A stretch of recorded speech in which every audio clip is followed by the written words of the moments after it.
Selamat pagi anak-anak, kita jumpa lagi bersama saya, dosen pengampu mata kuliah metodologi, Denny Jakirsa MPD. Hari ini kita akan lanjut pada bab yang kedua, berbicara tentang masalah penelitian dan seterusnya pada bab ketiga. Baik, kita akan masuk pada pembahasan masalah dan variabel penelitian. Nah, pada tahapan awal, langkah awal di dalam sebuah penelitian, untuk masalah kita mengidentifikasi masalah, melakukan identifikasi masalah. Gejala-gejala apa yang terjadi pada sebuah penelitian yang akan kita lakukan? Ada masalah apa di sana? Kita mengidentifikasi satu persatu secara detail. Karena dengan mengidentifikasi masalah yang kita lakukan di dalam sebuah penelitian, itu akan membuat kita semakin fokus di dalam permasalahan yang akan kita selesaikan, mencari jalan keluar. Ya, tentu sebuah penelitian adalah sebuah penelitian karya ilmiah untuk memberikan solusi terhadap masalah yang terjadi. Di langkah selanjutnya adalah memilih masalah. Nah, kita mengidentifikasi ada masalah apa, kemudian kita melakukan sebuah penelitian, sebuah pemilihan masalah. Masalah mana yang akan menjadi fokus perhatian kita. Jangan sampai kita mengerjakan banyak masalah tetapi itu menjadi bias. Nah, oleh sebab itu di dalam sebuah penelitian haruslah memilih masalah dari identifikasi masalah yang sudah kita jumpai di lapangan. Ya, jadi masalah itu tidak kita bawa ke dalam lapangan, tetapi di lapangan itu atau di objek penelitian itu kita bisa mengidentifikasi ada masalah apa di sana. Lalu kemudian kita lakukan pemilihan masalah. Ini langkah awal ya. Ada dua hal. Lalu masalah penelitian ini haruslah mampu memecahkan masalah. Ya. Jangan sampai penelitian yang kita lakukan itu tidak mampu menyelesaikan masalah. Nah, itu sia-sia. Oleh karena itu, kita melakukan satu pemecahan terhadap masalah yang sudah kita identifikasi, sudah kita pilih, kemudian kita diharapkan penelitian yang kita lakukan itu mampu memecah masalah. Ya. Lalu kemudian juga selain mampu memecahkan masalah, kita melihat ada kesenjangan masalah. Nah, kesenjangan masalah ini adalah antara harapan dan kenyataan. Harapan dan kenyataan ini dapat menjadi solusi. Jadi ketika memecahkan masalah, tentu saja itu ada kesenjangan, ada persoalan di lapangan, di objek penelitian itu. Dan dengan hadirnya kita melakukan sebuah penelitian itu dapat memberikan satu harapan. Apa harapannya? Harapan dapat solusi terhadap masalah yang kita hadapi. Di dalam sebuah penelitian ini harus mampu memberikan harapan. Dan harapan itu adalah satu hal yang diperoleh dari kenyataan yang ada di lapangan. Nah, ini dia. Jadi kenyataan itu harus bukan sebuah awang-awang, bukan sebuah halusinasi, tetapi harapan itu menjadi sebuah kenyataan bagi tempat penelitian yang kita lakukan. Selanjutnya kita melihat di dalam masalah-masalah yang terjadi, kita melihat yang ada di lapangan itu, apa yang kita dapatkan, sumber-sumber masalah apa yang kita dapatkan. Sumber-sumber masalah yang terjadi di lapangan itu bisa kita dapatkan di dalam literatur perpustakaan, di majalah-majalah, di pemberitaan-pemberitaan, di setiap video-video, dokumenter, dan seterusnya. Lalu di dalam sumber masalah itu kita bisa dapatkan dari pengamatan. Kita mengamati, kita terjun di lapangan, kita mengamati apa yang menjadi masalah di sana, apa yang menimbulkan masalah. Nah, ketika kita melakukan pengamatan ini, kita juga dapat merasakan atau pengalaman-pengalaman yang kita peroleh di sana, apa yang kita rasakan di sana. Atau kita bisa melihat sumber dari orang-orang yang mengalami langsung di sana. Nah, itu ada objeknya, tempatnya ada, dan intuisinya ada. Intuisi artinya kita bisa menangkap sesuatu yang tersembunyi di dalam. Kita bisa memprediksikan, intuiti. Ya. Nah, ini masalah tahapan langkah awalnya terhadap masalah itu tadi. Ya. Mengidentifikasi masalah, kemudian memilih masalah. Mana yang ingin kita pecahkan. Ya. Lalu adanya harapan dan menjadi fakta atau menjadi kenyataan. Ya. Kita lihat berikutnya, karakteristik daripada masalah penelitian adalah adanya variabel, hubungan variabel. Nah, dari sini kita bisa melihat, misalnya di sekolah, di sebuah sekolah dasar, ya, yang ada di kota Jakarta. Lalu ketika kita terjun ke lapangan, ternyata ada masalah motivasi belajar anak ini mempengaruhi hasil belajar.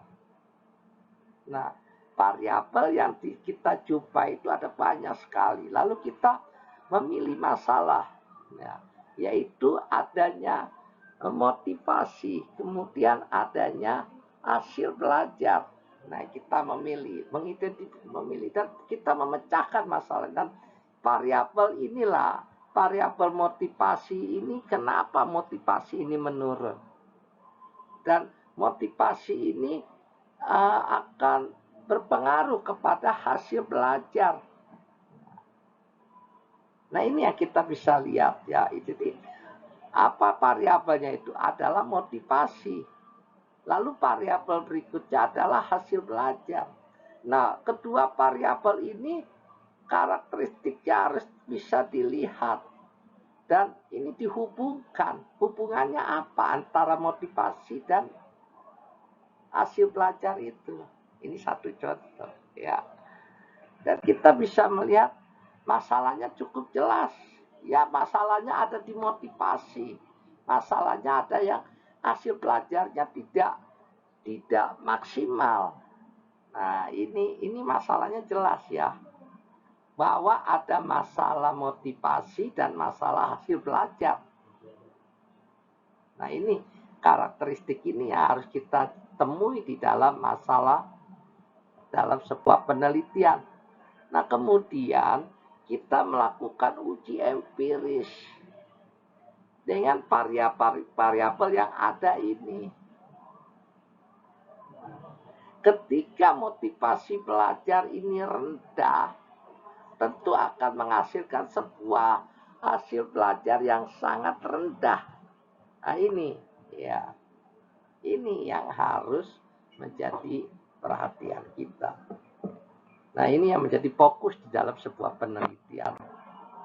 Lalu adanya nilai manfaat. Nah, untuk apa? Harus ada manfaat. Nah, dengan melakukan motivasi ini, ternyata penelitian menemukan adanya motivasi yang rendah dalam pendidikan di sekolah tersebut, di dalam kelas itu. Kemudian motivasi yang rendah ini menghasilkan sebuah nilai yang sangat rendah. Nah, ini dengan kita melakukan penelitian ini, maka kita bisa menemukan apa yang menjadi alasan atau penyebab atau faktor-faktor yang ada di dalam motivasi ini, yang merendahkan motivasi ini. Dan bagaimana kita meningkatkan motivasi ini. Sehingga apa? Sehingga hasil belajarnya semakin meningkat. Nah, ini memberikan sebuah nilai tambah atau nilai manfaat. Ini penting sekali. Nah, itu sebabnya sebuah penelitian karya ilmiah harus memberi nilai manfaat. Nah, ini karakteristiknya, ya. Ada 4 karakteristiknya. Kemudian kita melihat, kita perlu merumuskan masalah ini dalam bentuk pertanyaan. Mengapa motivasi belajar anak itu rendah? Sehingga apa? Sehingga hasil belajar yang diperoleh oleh peserta didik itu tidak maksimal. Nah, ini perlu dirumuskan.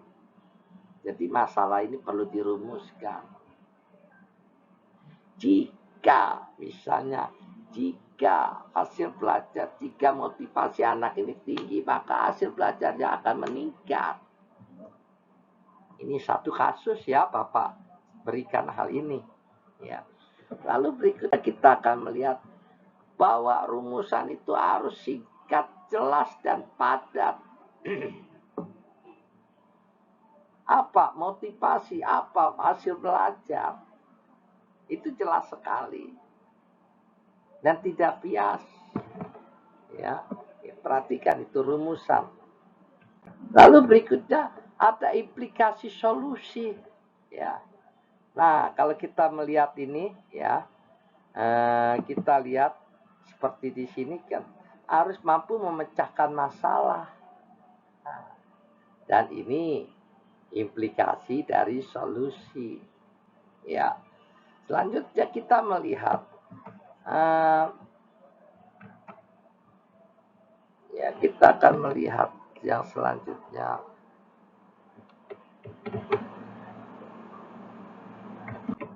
Ya, kemudian kita merumuskan hipotesis. Hipotesis itu apa? Nanti kita akan melihat. Merumuskan hipotesis adalah merumuskan sebuah kesimpulan yang sementara. Mungkin bisa benar, mungkin bisa tidak benar. Contoh, jika motivasi belajar anak ini tinggi, maka hasil belajar anak akan mengalami peningkatan yang signifikan.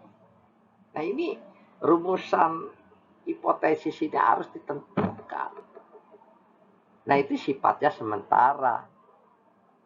Tapi kalau misalnya sebuah penelitian ternyata hipotesis kita benar, maka benarlah penelitian kita. Ya. Berikutnya, kita lihat dasar dari judul penelitian. Apa dasar dan tujuan penelitian? Judul penelitian. Ya. Ini jadi kita bisa melihat bagaimana masalah penelitian dan variabel penelitian itu harus menjadi perhatian kita, fokus kita. Ya. Baik, sampai di sini, apakah ada pertanyaan dari penjelasan tadi? Dan Bapak berharap kalian menuliskan pertanyaan-pertanyaan itu dan diserahkan kepada Bapak. Kumpulkan saja pada ketua kelas. Nanti Bapak akan memberikan jawaban-jawaban terhadap pertanyaan-pertanyaan yang kalian ajukan. Baik, oke, selanjutnya. Kita akan masuk ke dalam bentuk-bentuk masalah penelitian, bentuk-bentuk penelitian, ya, bentuk-bentuk penelitian ada 4. Yang pertama eksperimen. Nah, penelitian ini dilakukan secara eksperimen, uji coba. Ini dengan ini bagaimana, ini dengan ini bagaimana. Ini bentuk penelitian. Lalu ada ex post-facto. Nah, ex post-facto ini adalah sebuah penelitian sesuai dengan bagian-bagian yang akan menjadi penelitian kita.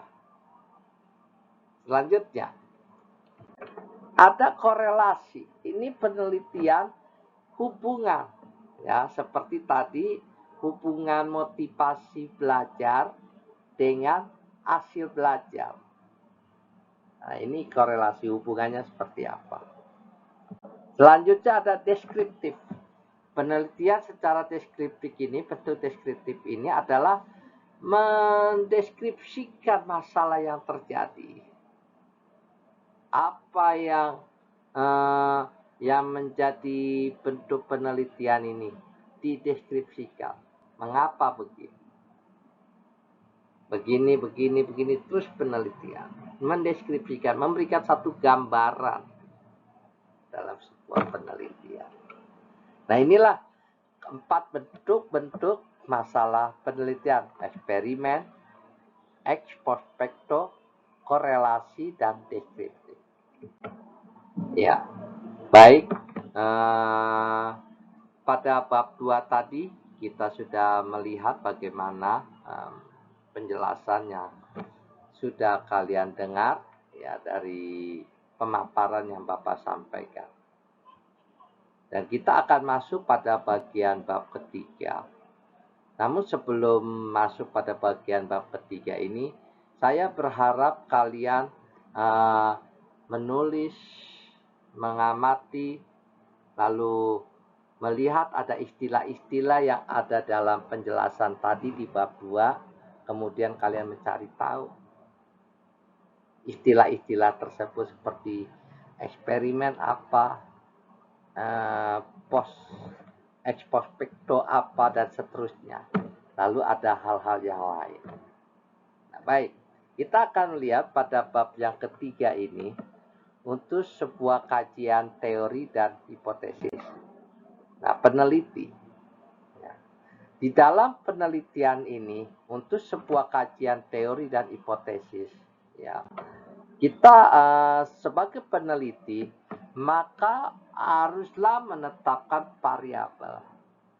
Seperti tadi, variabel yang pertama motivasi, yang kedua adalah hasil belajar.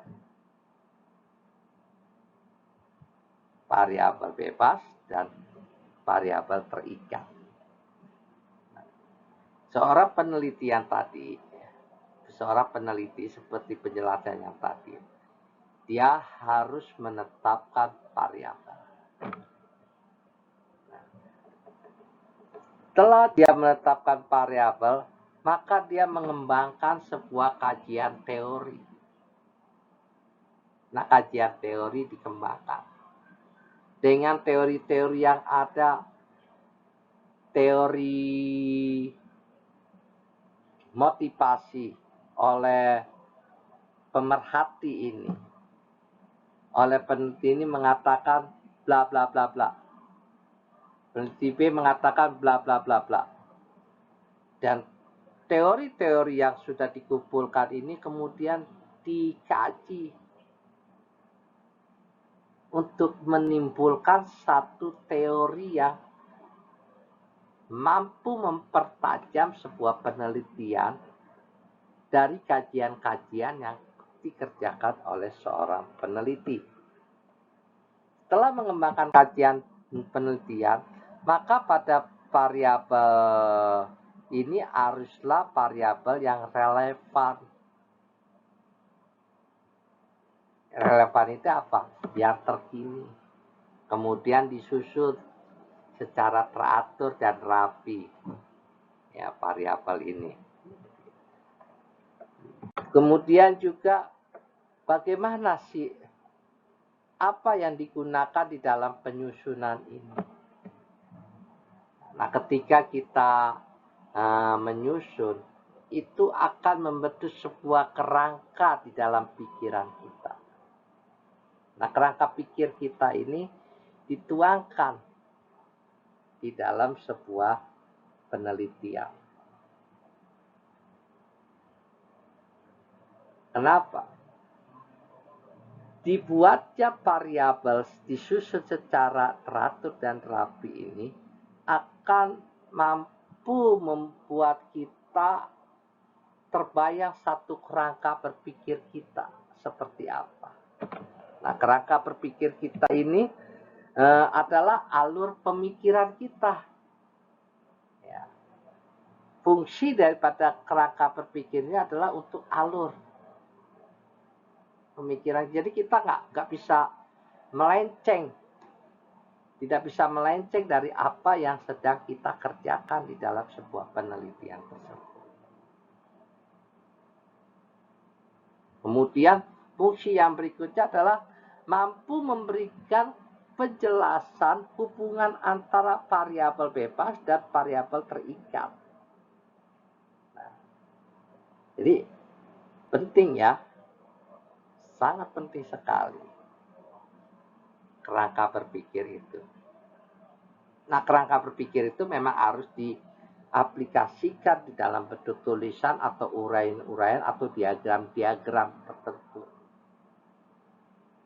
Nah, ini akan menuntun alur berpikir kita.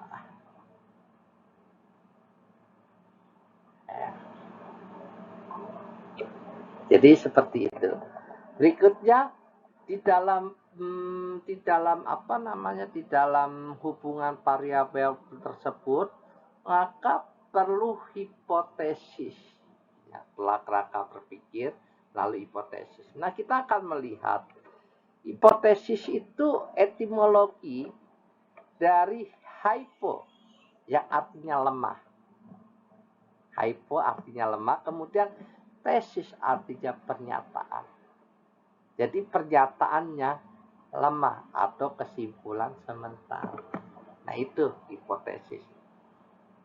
Terdiri dari etimologinya ada dua, hypo dan tesis. Hypo itu adalah lemah, tesis itu sebuah pernyataan. Nah, berikutnya, di mana sih posisi hipotesis ini?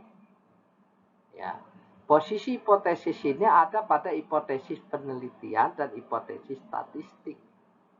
Apa itu hipotesis penelitian dan hipotesis statistik? Saya berharap kalian mencari tahu apa yang dimaksud dengan hipotesis penelitian dan hipotesis statistik. Itu dalam posisi hipotesis. Ya. Kemudian ada rumusan. Ya, rumusan artinya hipotesis nol dan hipotesis kerja. Apa hipotesis nol? Hipotesis nol itu adalah hipotesis sebelum kita melakukan kajian yang lebih dalam lagi. Kemudian hipotesis kerja adalah hipotesis dari hasil kajian-kajian, analisis-analisis yang sudah kita lakukan. Tentu akan memiliki perbedaan. Baik, peneliti memiliki sumber-sumber teori yang bisa didapatkan di dalam melakukan sebuah penelitian. Jadi sumber-sumbernya itu adalah ada pada buku, jurnal, ya, laporan hasil penelitian dari pendahulu terhadap penelitian yang kita kerjakan ini, yang kita sedang teliti ini, sudah terlebih dahulu diteliti oleh peneliti sebelumnya. Nah, ini harus menjadi referensi kita, sumber teori kita. Atau jurnal, ya, laporan hasil penelitian juga seminar-seminar. Jadi untuk sumber-sumber teori terhadap penelitian atas variabel-variabel yang kita teliti ini bisa kita dapatkan dari berbagai sumber ini. Ada koran, majalah, surat kabar, internet, dan seterusnya. Nah, peneliti ini perlu mendapatkan sumber-sumber teori dari sumber-sumber tadi. Jadi teori-teori ini bukan karang-karang, bukan hasil pemikiran halusinasi dari seorang peneliti, bukan. Dia harus mendapatkan sumber-sumber teori itu dari peneliti-peneliti yang lalu, yang sudah melakukan sebuah penelitian yang sedang kita teliti. Ya. Nah, kita akan lihat yang selanjutnya. Kelompok teori harus sesuai dengan jumlah variabel. Nah, jumlah variabel ini harus, misalnya, bila terdapat tiga variabel, itu terdiri dari dua variabel bebas dan satu variabel terikat, atau sebaliknya. Nah, anak-anak yang Bapak banggakan, di dalam sebuah penelitian pada metodologi penelitian yang sudah Bapak jelaskan pada dua bab ini, semoga ini memberikan satu gambaran bagi kami. Nah, contoh-contoh daripada ini yang Bapak tampilkan ini merupakan sebuah kerangka alur, ya, bagaimana bisa terbangun satu konsep kerangka berpikir kita. Jadi sekali lagi, di dalam penelitian jangan kita membawa masalah, tetapi kita datangi dulu objek penelitian itu dan kita melihat apa yang ada di sana, fenomena-fenomena apa yang terjadi di sana. Masalahnya itu diidentifikasi, kemudian dipilih. Nah, jadi dengan penguraian yang Bapak jelaskan sampai pada bab ketiga ini, ya, Bapak berharap kalian bisa menemukan satu cara kerja atau membiasakan atau membudayakan, ya, di dalam melakukan sebuah penelitian itu tidak berhalusinasi, tapi berdasarkan fakta-fakta, berdasarkan sumber-sumber teori yang ada. Penelitian kalian harus dimulai dari sini.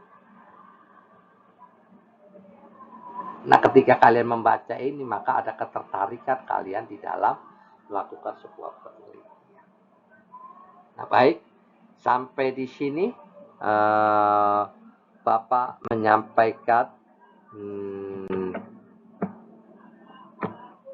pembelajaran metode penelitian bab 2 dan bab 3 ini. Dan Bapak berharap kalian mencatat semua apa yang Bapak jelaskan di dalam video ini, dibuat dalam LTF, ya, 2 bab, ya, bab 2 dan bab 3.